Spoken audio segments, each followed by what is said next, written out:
Chris. Hi. Hiya. Ryan Giggs has just been talking about his experience of playing in places like this. You're also taking on the World Cup runners-up, hostile environment, boiling hot out there. A new experience for you? What are you expecting it to be like? Yeah, it is a new experience for me. Obviously, I haven't been playing all that long, so I think this is the first time I've come to like a European country with Wales. And yeah, we're expecting it to be tough climate, quite intimidating fans, as you'd expect coming to a European place. But yeah, I think we've just got to make sure we're as prepared as possible and that we stay hydrated before the game and yeah, hopefully go into the game feeling as good as possible. They've obviously got a world-class player in Luka Modric. That's going to be tough in itself. What lessons can you learn perhaps from the Denmark game? You played in that one, didn't you? Away when perhaps Wales struggled to contain Christian Eriksen. Yeah, I'm sure it's going to be a similar sort of thing. Obviously, they've got very good players like Modric who we need to be aware of, but at the same time we know we've got good players on our team. But yeah, we'll definitely be aware of him. We'll look to sort of keep him as quiet as possible. And yeah, hopefully we sort of come out on top. For you though, having got the move to the Premier League mid-season, what difference has that made in terms of your confidence and your ability to play against players like that? Because it's happening on a more regular basis for you now, obviously. Yeah, definitely. I mean, every week you seem to be marking a world-class player, and that's what you want as a young lad. You want to play at that level every week and mark them sort of players. And when you come away on international duty, it's no different. You're marking Eriksen and yeah, players like Modric and the other strikers that they might have. So that's definitely the type of players that I want to play against every week. And yeah, hopefully with obviously me joining Bournemouth in January and playing against them sort of players, I'm a bit more well equipped for it now. And yeah, hopefully. What's the toughest challenge you've had so far? Who's the toughest player you've come up against? I'd say in terms of the game, I'd say Arsenal. We lost 5-1 that game, and I think we played Arsenal when they was on their A game, and we were slightly off it that day, and that was tough. I mean, the movement of Aubameyang, Lacazette, Mkhitaryan, Özil. I mean, they're 4 world-class players there, and when they're all on it on the day, it's really hard to sort of contest with. But yeah, there's been a few, but I've been pleased with my progress so far. So. Pretty good rehearsal then, I guess, playing against those kind of players. And you talk about talent in the Wales team, and you know David Brooks very well. What's it been like to play with him at Bournemouth, to see him in front of you down the pitch, performing as he has been? Yeah, I mean, he's sort of taken everyone by surprise, including himself. I've spoken to him a few times, and he definitely weren't expecting to settle in as quickly as he has done. I think that's credit to him. He plays with no fear. He's brave, wants to get on the ball, and he's got tons of ability, and he's showing that week in, week out in the Premier League. So. And destined right for the very top, do you feel, Brooks? I think, yeah, definitely he is. Like I said, he's very young still. He's got tons of ability, and he's a really good lad. And I think the combination of the 3 of them things will sort of put him in good stead going forward. And as a squad, I mean, Croatia to start and then Hungary on Tuesday. What are you looking for from these 2 games, do you think? I think we've got to be realistic in terms of they're 2 very good teams, and you look at Croatia and you think they're the team to beat in the group, but then Hungary got a result over on them. So I think we need to approach both games with the same mindset, which is to win. It has to be.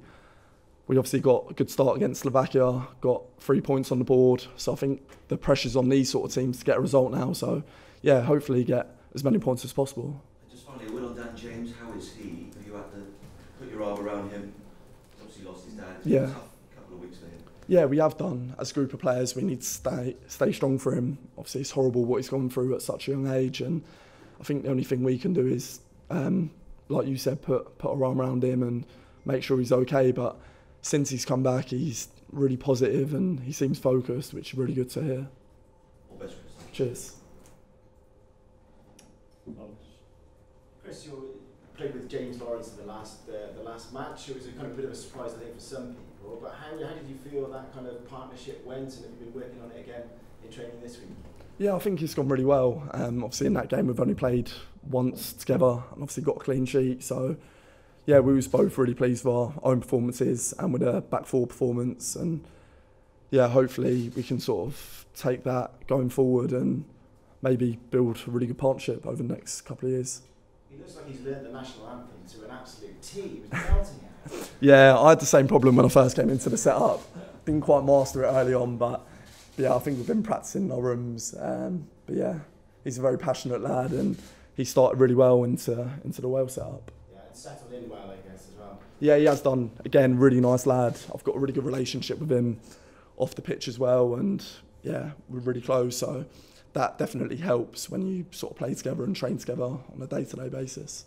When you guys, as a young bunch of Wales players, are seeing what you'd like to see, Salford and Brooks have got moved to the Premier League, and Dan James potentially going to United, does that kind of filter around the rest of the group? Are they kind of looking at you guys and what you're achieving?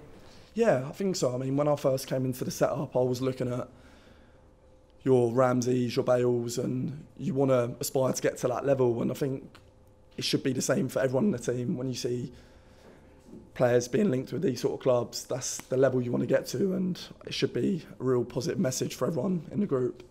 And on Dan James, you've trained with him, you've played alongside him. What sort of player are Manchester United potentially getting? Yeah, they're getting a very quick player. I'm sure everyone's seen that. I mean, I remember his goal against Brentford. Luckily, I weren't playing in that game because I'd have definitely been looking at myself. But yeah, he's very quick, very direct, got good movement, and you've seen this year in the Championship he's got the end product, which is the most important thing. It's all well and good getting in them opportunities, but you've got to be able to take them, and he's shown this year that he can mix it in with goals and assists as well.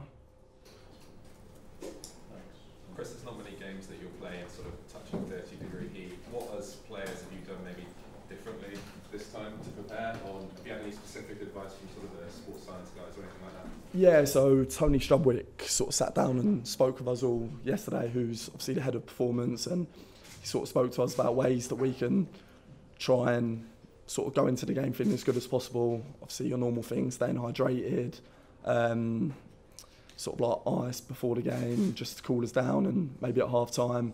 So yeah, as the players, we're aware of how hot it's going to be, and I think hydration's the most important thing. But I think we've obviously had that 6-day training camp in Portugal to try and get used to the conditions, and it's going to be hot, going to be humid, but I'm sure as players we've experienced it all before, so hopefully we'll be fine. And it's going to be more important that when you have the ball, you don't want to cough it up and give it back to them cheaply, because otherwise you're chasing it for long periods. Yeah, and that's exactly what sort of message we've been given to us, try and look after the ball. We don't want to be chasing the game for 90 minutes, so it is important that when we do work hard to win the ball back, that our quality sort of shines through and we can keep the ball and create chances to win the game. And yeah, and that's going to be really important tomorrow. Just take one last question. Training starts in 2 minutes. 3 minutes. One last question. The manager was telling us earlier, I was speaking to you on the way over about what to expect here, and he told us the example of when he played in Galatasaray with Man United and then got to the airport and it was welcome to hell. Is that the sort of example he gave you? And because that was obviously quite intimidating for United. Yeah, I mean, I had that conversation with him about 25 minutes ago, so it was a bit of a shock to the system, sort of hearing that. And obviously, I think that's one extreme. So hopefully, it's not going to be like that. But I'm sure in the next sort of 10 years or so in my football career, I'm going to have them sort of experiences, maybe. So yeah, I think just try and stay as focused as you can on what you can control, because all them sort of factors you can't control. So yeah, if it happens, really.